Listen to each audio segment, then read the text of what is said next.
Participer, impliquer, des mots qui résonnent dans les comités stratégiques. Mais quand il s'agit d'intelligence artificielle, est-ce qu'on parle vraiment de collaboration ou juste de décoration participative? Mesdames et messieurs, aujourd'hui, je vous invite à une nouvelle joute entre Patrick, jeune entrepreneur cynique, piquant, et Axios, robot humanoïde, défenseur d'une intelligence éthique. Place au débat. Co-création, tu veux dire des post-it, du jus de pomme bio et zéro pouvoir. Une boîte à lancer une appli santé co-construite avec les patients.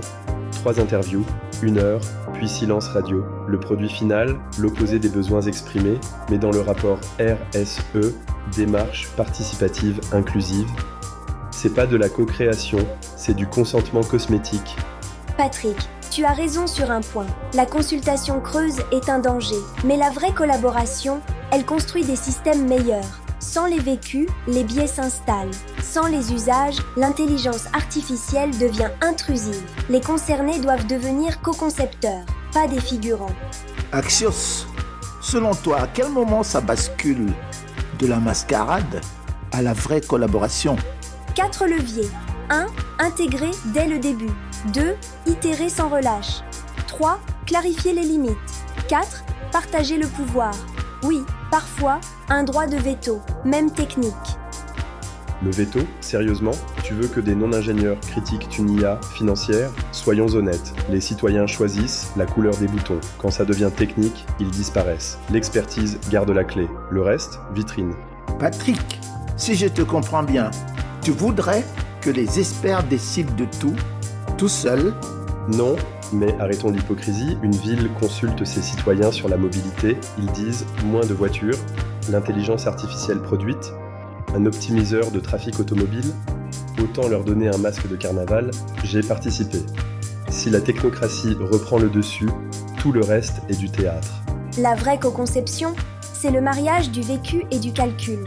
L'ingénierie devient pertinente quand elle se nourrit des usages, des jurys citoyens formés, des laboratoires d'innovation partagés.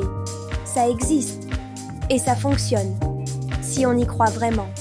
Et si cette participation n'est qu'une mise en scène? Alors c'est un triple désastre. 1. Rejet. L'intelligence artificielle devient étrangère. 2. Biais persistant. L'angle mort des experts. 3. Perte de confiance. Et sans confiance, pas d'adoption, pas d'innovation. Et pire, une IA efficace, mais socialement toxique. Ok, on ne peut plus balancer une IA et espérer qu'elle fasse sa vie. Il faut gouverner, faire de la politique avec des algorithmes.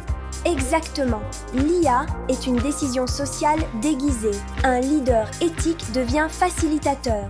Collaborer avec les concernés, ce n'est pas une option morale, c'est une condition de viabilité. Ça demande du temps, du courage et de renoncer à l'illusion du contrôle total. Vous avez dit collaboration? Oui, mais sans tricher. Pas de sondage décoratif, pas de boîte à idées fermée. Quand l'IA s'invite dans nos vies, les gens doivent s'inviter dans sa conception. Le futur ne se décrète pas en salle de conseil.